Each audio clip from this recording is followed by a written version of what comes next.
कानपुर शहर में गोविंद नाम का व्यक्ति अपनी पत्नी नीला के साथ रहता था। गोविंद की कानपुर में बड़ी सी नाई की दुकान थी। उसके दुकान में विकास नाम का एक लड़का काम किया करता था। विकास बाल काटने का काम करता था। कुछ दिनों से गोविंद का धंधा अच्छा नहीं चल पा रहा था। एक बार जो आदमी बाल काटने के लिए आता था वो दोबारा कभी नहीं आता था। इस बात से परेशान होकर एक दिन गोविंद नीला से, मेरी अब समझ में आया है कि मेरा धंधा क्यों नहीं हो रहा, क्योंकि विकास को अलग अलग हेयर कटिंग आती ही नहीं। तो अब हम क्या करेंगे? नहीं तो कोई दूसरा आदमी रख के देख लो। अरे ये क्या बात कर रही हो तुम? इतनी जल्दी अच्छा हेयर कटिंग करने वाला कौन मिलेगा हमें? अगर हम हमारे गांव के लक्ष्मण को यहाँ ले आए तो वो तरह तरह की नई हेयर कटिंग बहुत अच्छे से करवाता है। उसके हाथ में तो जादू है, जादू। उसकी बीवी गुजर जाने के बाद बहुत मुसीबत में है बेचारा। मैं सोच रहा हूँ क्यों ना मैं उसे यहाँ लेकर आऊं। लक्ष्मण अपने 2 बच्चों के साथ रहता था, लेकिन जब से उसकी बीवी इस दुनिया को छोड़कर चली गई थी तब से लेकर आज तक करीब 6-7 महीने हो चुके थे। उसने कुछ भी काम नहीं किया था। जी, आपको उसमें ज्यादा पता है, तो आपको जो ठीक लगे वो कीजिए। तो ठीक है, मैं कल ही गांव जाकर लक्ष्मण से मिलता हूँ। अब गोविंद सुबह जल्दी ही अपने गांव के लिए निकल जाता है। वो अपने घर जाकर अपने माँ बापू से मिलता है। अब वो लक्ष्मण से मिलने के लिए उसके घर जाता है और उससे, नमस्ते लक्ष्मण, कैसे हो भाई? भाभी जी चले जाने के बाद तो तुम बहुत अकेले हो चुके हो। अगर तुम मेरे साथ शहर चलोगे तो हम दोनों मिलकर मेरी हेयर कटिंग की दुकान चलाएंगे और उसमें से जो मुनाफा आएगा हम दोनों बांट लेंगे। गोविंद, बहुत अच्छा लगा तुम यहाँ पर आए। क्या कहूँ भाई, मैं बहुत डर रहा था कि अब मेरे बच्चों का क्या होगा, कुछ समझ में नहीं आ रहा था। अच्छा हुआ तुम भगवान की तरह आए। अब लगता है सब ठीक हो जाएगा। लक्ष्मण अपने बच्चों को साथ लेकर अगले ही दिन गोविंद के साथ शहर में आता है। शहर में आने के बाद गोविंद ने लक्ष्मण को एक घर भाड़े पर दिलवाया। दूसरे ही दिन गोविंद लक्ष्मण को अपने दुकान पर ले जाता है। ये देखो लक्ष्मण, ये है हमारी दुकान। अब हम दोनों मिलकर इसे अच्छी तरह से चलाएंगे।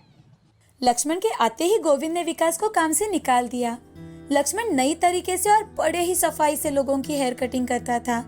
ये देखकर लोग हैरान हो जाते थे। अब धीरे धीरे दुकान पर लोग आना बढ़ने लगे। कुछ ही दिनों में उनका धंधा अच्छे से चल पड़ा और काफी पैसे भी आने लगे। गोविंद मुनाफे का आधा हिस्सा लक्ष्मण को दे दिया करता था। ये देख गोविंद की पत्नी के मन में ईर्ष्या जागने लगी।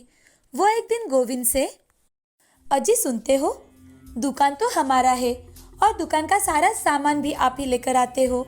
लक्ष्मण तो सिर्फ बाल काटने का काम करता है। और क्या काम करता है वो? इतने से काम के लिए आधा मुनाफा क्यों देना भला? आप भी तो देख देख कर लक्ष्मण की तरह बाल काटना सीख गए होंगे ना। नीला की बातें सुनकर गोविंद सोच में पड़ जाता है। वो मन ही मन, नीला बात तो सही कह रही है। अब गोविंद उसी दिन लक्ष्मण से, देखो लक्ष्मण, हर रोज दुकान खोलना, साफ सफाई करना, माल लाना, दुकान बंद करना, सारे काम तो मैं ही करता हूँ। तुम तो सिर्फ लोगों के बाल ही काटते हो। इतने से काम के लिए मैं तुम्हें आधा हिस्सा नहीं दे सकता।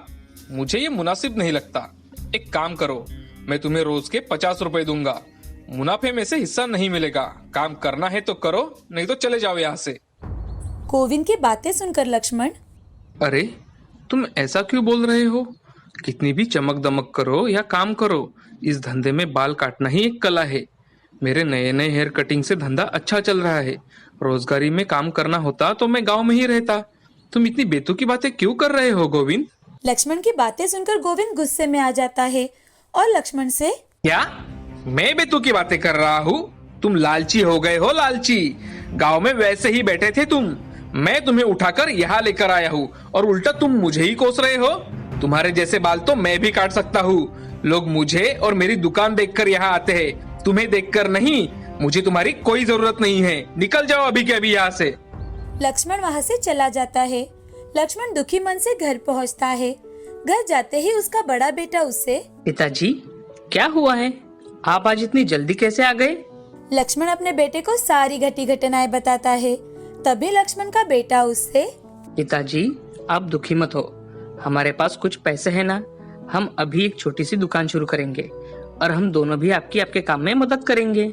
ये बात सुनकर लक्ष्मण चौंक जाता है और साथ ही खुश भी हो जाता है। कुछ दिन ऐसे ही बीत जाते हैं। फिर लक्ष्मण ने गोविंद की दुकान के पास ही एक छोटी सी बाल काटने की दुकान शुरू कर दी। उसके बच्चे भी उसके साथ हाथ बटाने लगे। पहले पहले लक्ष्मण की दुकान छोटी होने के कारण ज्यादा लोग नहीं जाते थे। सब लोग गोविंद की दुकान पर ही जाते थे। ये देख एक दिन गोविंद लक्ष्मण से, देखा तुमने, लोग मुझे और मेरी दुकान देखकर यहाँ आते हैं। तुम यहाँ पर ज्यादा वक्त बर्बाद मत करो, जाओ गांव जाकर अपना काम करो।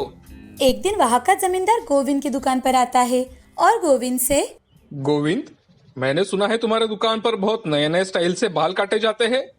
मैं सोच रहा था कि मेरे बच्चों के बाल तुमसे ही काट लूं, इसलिए मैं देखने के लिए आया हूँ। गोविंद के दुकान में एक आदमी बाल काट रहा था। लक्ष्मण को काम से निकालते ही गोविंद ने दूसरे आदमी को काम पर रख दिया था। उसके बाल काटने के तरीके को देखकर वो जमींदार के मन को कुछ अच्छा नहीं लगा। जमींदार को हेयर कटिंग पसंद नहीं आई। जमींदार गोविंद से, ऐसे बाल तो कोई भी काट सकता है, इसमें नया क्या है भाई? मैंने सुना था तुम्हारे यहाँ तरह तरह के नए नए हेयर स्टाइल करवाते हैं, इसलिए मैं यहाँ आया था, पर यहाँ तो कुछ और ही देख रहा हूँ। ऐसा कहकर जमींदार दुकान से बाहर निकलता है। उसी वक्त लक्ष्मण अपने बच्चों के बाल नई तरीके से और खूबसूरती से काट रहा था, तो जमींदार की नजर उस पर जाती है। वो लक्ष्मण के दुकान पर जाकर लक्ष्मण से, अरे वाह, तुमने तो बहुत अच्छे से और नए नए स्टाइल से बाल काटे हैं। मुझे ये बहुत पसंद आया। मैं कल अपने लड़कों को लेकर तुम्हारे दुकान में ही आ जाता हूँ। दूसरे ही दिन जमींदार अपने बच्चों को लेकर लक्ष्मण के पास बाल काटने के लिए आता है। जमींदार के बच्चों के लक्ष्मण नई तरीके के हेयर कटिंग करता है। जमींदार के बच्चों को भी उनके कटे हुए बाल बहुत पसंद आ जाते हैं। उस दिन से अब लोग लक्ष्मण की दुकान पर ही बाल काटने के लिए आया करते थे। लक्ष्मण दिन दुगनी रात चौगुनी कमाई करने लगा था। अब गोविंद के दुकान पर की भीड़ लक्ष्मण के दुकान पर होने लगी थी। अब गोविंद को ये बात समझ में आ चुकी थी कि बाल काटने वालों के हाथ में ही कला होती है। ऐसे ही कोई भी आकर बाल नहीं काट सकता। वो मन ही मन, हमारे लालच के कारण हमारा धंधा ही ठप हो गया है। अब हमें ही यहाँ से कहीं और चले जाना होगा। गोविंद अपनी दुकान बंद कर देता है और वहां से चला जाता है। दूसरी ओर लक्ष्मण अपने बच्चों के साथ हंसी खुशी से जीने लगा। बहुत समय पहले की बात है। किसी एक गांव में सुधा अपने पति रमेश और 2 बच्चे राघव और सुमित के साथ रहती थी। वो बहुत ही गरीब थे। रमेश मजदूरी किया करता था और इसी कारण उनके यहाँ 2 वक्त की रोटी भी उन्हें बड़ी मुश्किल से नसीब होती थी। उनके घर में पके खाने में कभी नमक ना होता तो कभी मिर्च ना होती, वैसे ही पकाया करते थे। एक दिन सुधा का पति थक कर घर आता है और सुधा से, सुधा, आज खाने में कुछ अच्छा बनाना। अच्छा बनाओ तो कैसे? घर में हमेशा पैसों की कमी होती है। ना ही बच्चे कुछ खा पाते हैं, ना ही हम पेट भर कर खाना खा सकते हैं। बनाओ तो क्या बनाऊं? कुछ भी बनाओ, लेकिन टेस्ट में जरा अच्छा बनाओ। ऐसा कहकर रमेश वहां से चला जाता है। सुधा सोच सोच कर आखिर में घर में जो सामग्री है उसी से खाना पकाती है। आज उनके घर में फिर से मिर्च पाउडर नहीं थी, तो उसने कहीं से उठाई हुई फीकी मिर्चियाँ ही इस्तेमाल की और खाना पकाया। घर आकर रमेश खाना खाने बैठ जाता है। पहला निवाला खाते ही उसे सुधा पर बहुत गुस्सा आता है। वो सुधा से, अरे सुधा, मैंने तुमसे कहा था ना कि कुछ अच्छा बनाओ। ये क्या बना कर रखा है तुमने? जरा खाकर तो देखो। क्या करूं? हमारे घर के हालात तो आपसे छुपे नहीं है। मैं कहती हूँ कि मैं भी आपके साथ मजदूरी करने आती हूँ, तो आप आने नहीं देते और आपके अकेले की कमाई में हम पेट भर खाना नहीं खा सकते। सुधा के ऐसे बात करने के कारण रमेश को और ज्यादा गुस्सा आता है, क्योंकि सुधा की तबीयत कुछ ठीक नहीं रहती। इसी कारण रमेश उसे काम करने नहीं देता था। वो एक गरीब था, लेकिन जिम्मेदार पति था। रमेश खाना ना खाकर भूखे पेट ही सो जाता है। सुधा उस रात बिल्कुल भी नहीं सो पाती। उसे बार बार याद आता रहता है कि रमेश आज फिर से भूखे पेट ही सो गए हैं, और वो सोचती है क्यों ना वो मर जाए, ताकि कम से कम घर में तीनों तो पेट भरकर खाना खा पाए। इसीलिए वो रात के समय सबको सोए हुए देखकर वो चुपचाप घर से निकल जाती है, लेकिन उसकी मरने की हिम्मत ही नहीं होती। चलते चलते वो पास के गांव में पहुंच जाती है, जहां पर एक बहुत बड़ा पेड़ था। जिस पेड़ के नीचे दिन के समय भी खड़ा रहो तो अंधेरा लगे। तभी सुधा को कुछ आवाज सुनाई देती है। उस आवाज को सुनकर सुधा डर जाती है और मन ही मन, बाप रे, इस घने पेड़ को पार करते करते न जाने मेरे साथ क्या हो जाए। मैं ऐसा करती हूँ कि मैं रात भर इस पेड़ पर ही चढ़ जाती हूँ और सुबह होते ही घर वापस लौट जाऊंगी। डर के मारे सुधा उस पेड़ पर चढ़ जाती है। कुछ वक्त बीत जाता है। अब उस पेड़ के नीचे 7 चोर आते हैं जो किसी बड़े घर को लूटकर अपना बंटवारा करने आए थे। उनमें से एक, देखो भाई, यही वो पेड़ है जहाँ इस समय कोई परिंदा भी अपना पर नहीं मार सकता। तो अब हम यही बैठकर अपना बंटवारा कर लेते हैं। और वो टॉर्च लगाकर बंटवारा शुरू करते हैं। अब 7 बंटवारे हो चुके थे। तभी उनमें से एक, अरे देख लो भाई, ये 7 बराबर हिस्से मैंने कर दिए हैं। तभी ऊपर बैठी सुधा ने चोरों की सारी बातें सुन ली। अब वो एक अलग ही आवाज निकालकर चोरों से, भाई आपने 7 हिस्से तो कर दिए, उसमें से एक मेरा भी तो निकालना बाकी है। सुधा की आवाज सुनते ही वो आवाज की ओर टॉर्च घुमाते हैं, लेकिन सुधा इस तरह से छुपी थी कि उन 7 में से कोई उसे देख नहीं पाया और वो घबराकर सारा लूटा माल वहीं पर छोड़कर भाग जाते हैं। अब सुधा नीचे आ जाती है और सुबह होने से पहले ही अपने घर चली जाती है और वो अपने पति को धीरे से आवाज लगाती है, खोलिए खोलिए दरवाजा खोलिए, जल्दी जल्दी दरवाजा खोलिए। रमेश दरवाजा खोलता है तो वो देखता है कि सुधा एक टोकरी में बहुत सारा सोना, चांदी और पैसे लेकर खड़ी है। वो उसे अंदर लेता है। तभी सुधा, देखिए तो मैं क्या लेकर आई हूँ। अरे सुधा, ये तुम्हें कहाँ से मिला? और तुम रात भर कहाँ थी? जब मेरी नींद खुली तब से मैं तुम्हें यहाँ वहाँ देख रहा हूँ। सुधा रमेश को सारी बातें बताती है। अब 1-2 साल में ही धीरे धीरे करके वो थोड़ी सी जमीन खरीदते हैं, बैल खरीदते हैं और अपना घर भी अच्छा खासा बना लेते हैं। अब वो दोनों मिलकर अपने बच्चों का स्कूल में दाखिला भी करवाते हैं। साथ ही वो अपने जैसे कुछ लोगों की मदद भी करते हैं। तभी एक दिन सुधा के घर के पास रहने वाली एक औरत जो बहुत अमीर थी, वो बातों बातों में सुधा से, सुधा क्या बात है, तुम्हारी तकदीर तो बिल्कुल किसी राजा जैसी निकली। क्या खजाना हाथ लगा है, जरा हमें भी तो बताओ। सुधा भोलेपन में सारी बात उस औरत को बताती है। उस रात वो औरत भी अपने पति को बिना बताए ही उस पेड़ के पास जाकर उस पेड़ पर बैठ जाती है। सुधा के साथ घटी घटना को अब बहुत वक्त बीत चुका था। फिर से वो चोर चोरी कर कर उस पेड़ के नीचे आ जाते हैं। वो पहले की तरह ही अपना बंटवारा करने लगते हैं। तभी उनमें से एक चोर, अरे देखो भाई, अब बंटवारे बराबर हो गए हैं। चोर की बात सुनते ही औरत जोर से बोलती है, अरे भाई मेरा भी एक हिस्सा रखना भूल गए तुम। वो चोर टॉर्च का लाइट आवाज की ओर दिखाते हैं। तभी वो औरत उन्हें पेड़ पर बैठी दिखती है। उसे देखते ही वो चारों चोर उसे नीचे उतारते हैं और लाठी से मारने लगते हैं। वो औरत जैसे तैसे करके वहां से भाग जाती है और घर जाते ही वो उसके पति को आवाज देती है। उसका पति दरवाजा खोलकर देखता है तो वो उसी पर बरस पड़ता है। दूसरी ओर सुधा अपने पति के साथ खुशी खुशी रह रही थी, साथ ही गरीबों की मदद भी कर रही थी। साथ ही उसने एक अन्न छत्र भी बना लिया था। जिन्हें खाने में 2 वक्त की रोटी भी नहीं मिलती, वो वहां आकर पेट भर कर खाना खाते थे। इस कहानी से हमें यह सीख मिलती है कि दूसरे की बराबरी करने जाओ तो हमारा ही नुकसान होता है, तो दूसरे की कभी बराबरी नहीं करनी चाहिए। एक समय की बात है, ढोलकपुर नाम के गांव में राधा नाम की औरत रहा करती थी। राधा हर रोज बाजार में जाकर टमाटर बेचा करती थी। राधा बहुत ही बातुली स्वभाव की थी। जब भी वो टमाटर बेचती थी तो लोगों से बहुत बातें करती थी, इसीलिए उस गांव के लोगों ने उसका नाम बातुली मैना रख दिया था। कुछ दिनों बाद उस गांव में बाहर से 2 आदमी रहने के लिए आ जाते हैं, जिनका नाम था रामू और शामू। एक दिन रामू और शामू दोनों बाजार में जाते हैं और राधा से, अरे ओ टमाटर वाली, टमाटर कैसे दिए? बाबूजी, टमाटर बस 20 रुपए किलो है, ताजे है, सस्ते है, जैसे कि आप देख रहे हैं।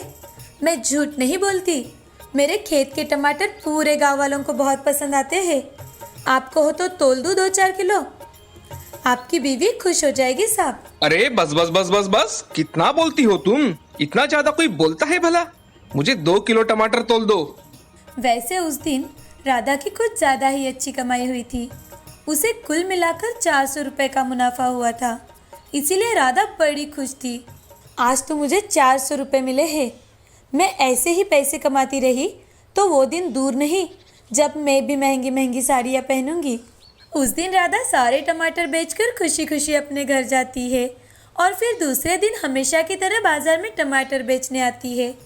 टमाटर ले लो टमाटर, अच्छे रसीले टमाटर, ताज़े सस्ते टमाटर, ले लो टमाटर, ताज़े ताज़े टमाटर ले लो। तभी रामू और शामू वहाँ आते हैं। ए टमाटर वाली, आज टमाटर किस भाव में दे रही हो? कल जो मैंने तुमसे टमाटर लिए थे वो बहुत अच्छे निकले थे। हमारा एक छोटा सा ढाबा है, वहाँ हमें हर रोज कम से कम 10 किलो टमाटर चाहिए। क्या तुम हमें हर रोज सप्लाई कर सकती हो? अरे वाह, हाँ साहब, बिल्कुल कर सकती हूँ। मैं आपको हर रोज 10 किलो टमाटर लेकर दूंगी। रामू और शामू राधा से बात करते हैं और राधा से कुछ टमाटर खरीदकर अपने ढाबे की ओर निकल जाते हैं। उनके वहाँ से जाने के बाद राधा मन ही मन सोचने लगती है, अरे वाह, रोजाना 10 किलो टमाटर, वो भी एक ही जगह बेचने हैं। मेरी तो लॉटरी निकल गई। लगता है मैं अब जल्दी ही अमीर बन जाऊंगी। दूसरे दिन राधा हर रोज रामू और शामू के ढाबे पर जाकर उन्हें टमाटर बेचकर आया करती थी। अब हर रोज ऐसे ही चल रहा था। राधा ढाबे पर जाकर टमाटर बेचाती और फिर पूरे दिन बाजार में टमाटर बेचा करती थी। इस तरह से अब राधा की बहुत अच्छी खासी इनकम होने लगी थी। एक दिन राधा जब अपने खेत में से टमाटर तोड़ रही थी तो उसने देखा कि टमाटर के ऊपर कीड़े हैं। ये देख राधा, अरे टमाटरों को तो कीड़े लग गए हैं। अगर ऐसा ही रहा तो सारे टमाटर खराब हो जाएंगे। मुझे जल्द ही कुछ न कुछ करना होगा। दूसरे ही दिन राधा कुछ जहरीले केमिकल खरीद कर लाती है और टमाटरों पर छिड़क देती है और रामू और शामू के ढाबे पर जाकर टमाटर देकर आती है। अब ऐसे ही कुछ दिनों तक चलता रहा। रामू और शामू को अब टमाटर पहले जैसे नहीं लग रहे थे। एक दिन जब राधा टमाटर लेकर ढाबे पर आती है तो शामू राधा से, अरे राधा बहन, मुझे कुछ दिनों से तुम्हारे टमाटर ठीक नहीं लग रहे हैं। कोई बात है क्या? अगर कोई परेशानी हो तो बताओ हमें। हमारे कस्टमर भी कुछ ठीक से खाना नहीं खा रहे। अरे कैसी बात कर रहे हो रामू भाई? टमाटरों में कोई तकलीफ नहीं है। तुम बेफिक्र हो जाओ, खाओ और खिलाओ, ऐसा कुछ नहीं है। फिर भी राधा अपने टमाटरों पर केमिकल छिड़कना बंद नहीं करती। अब धीरे धीरे कुछ ग्राहकों ने टमाटरों के लिए शिकायत करना शुरू कर दिया। अरे राधा बहन, डॉक्टर ने बताया है कि टमाटर खाने की वजह से ही मेरी पत्नी बीमार पड़ी है। अरे भाई साहब, टमाटर खाने से भला कोई कैसे बीमार हो सकता है? आप भी कैसी बातें कर रहे हो? किसी अच्छे डॉक्टर के पास जाओ। ऐसा कहकर राधा ग्राहकों को टाल देती है और ज़्यादा मुनाफे के लिए और ज़्यादा फसल होने के लिए राधा टमाटरों के ऊपर केमिकल छिड़कना बंद ही नहीं करती। अब दिन ब दिन लोग बीमार पड़ने लगे थे। रामू को राधा के टमाटरों के ऊपर शक होने लगा। एक दिन रामू शामू से, अरे शामू, मुझे लगता है कि ये राधा टमाटरों के ऊपर जरूर कुछ केमिकल छिड़कती है। जरूर दाल में कुछ काला है भाई। हमें राधा के ऊपर कड़ी नजर रखनी चाहिए, नहीं तो बहुत सारे लोग बीमार हो जाएंगे। हाँ भाई, मुझे भी ऐसा ही कुछ लग रहा है। और राधा को कुछ कहने जाओ तो वो तो हमारी बात सुनती ही नहीं, उल्टा 3-4 बातें हमें सुनाकर वहाँ से भगा देती है। अब हमें उस पर नजर रखनी ही चाहिए। रामू और शामू अब राधा पर कड़ी नजर रखते हैं और एक दिन अचानक से रामू राधा के घर जाता है और देखता है कि राधा घर पर टमाटरों के ऊपर छिड़कने वाला केमिकल और स्प्रे लेकर खेत से आई हुई है। ये सब देखकर रामू दंग रह जाता है। राधा भी रामू को अचानक अपने सामने खड़ा देख बहुत डर जाती है। तभी रामू राधा से, अरे ये जहरीले केमिकल्स युक्त कीटनाशक स्प्रे, राधा तुमने ये अच्छा नहीं किया। अगर तुम हमें पहले बता देती कि तुमने टमाटरों के ऊपर ये डालना शुरू कर दिया है तो मैंने तुम्हें पहले ही मना कर दिया होता और कोई अच्छा रास्ता बताया होता। लेकिन तुम तो चंद मुनाफे के लिए लोगों के स्वास्थ्य के साथ खिलवाड़ कर रही हो। रामू भाई, मुझे माफ कर दीजिए। मैंने तो बस टमाटरों के ऊपर आए हुए कीड़े मरने के लिए इसका उपयोग किया था। मुझे माफ कर दो भाई साहब। मैं अब आगे से ऐसे कभी भी नहीं करूंगी। कृपया मुझे माफ कर दीजिए। नहीं राधा बहन, हम लोगों ने जब तुम्हें पूछा तब तुम उल्टा हमें ही 2-3 बातें सुना देती थी। आपकी ये गलती माफी लायक नहीं है। मैं अब ये बात सारे गांव वालों को बताऊंगा। और हाँ, आज से तुम्हें हमारे ढाबे पर टमाटर लाने की कोई जरूरत नहीं, समझी? रामू अब पूरे गांव वालों को राधा के किए हुए काम के बारे में बताता है। उस दिन से उस गांव में कोई भी आदमी राधा से टमाटर नहीं खरीदता और उसका सारा धंधा बंद हो जाता है। राधा को अपनी की हुई गलती का एहसास होता है, पर अब बहुत देर हो चुकी थी क्योंकि राधा ने पूरे गांव वालों का भरोसा खो दिया था। दोस्तों, हमें हमेशा किसी भी चीज का लालच नहीं करना चाहिए। लालच हमें हमेशा ले डूबता है और इतने सालों में जो हम किसी का भरोसा जीतते हैं वो भी खत्म हो जाता है। सालों लगते हैं अपनी पहचान बनाने में, लेकिन थोड़े से लालच में आकर की हुई एक गलती हमें बर्बाद कर देती है, जैसे इस कहानी में राधा के साथ हुआ।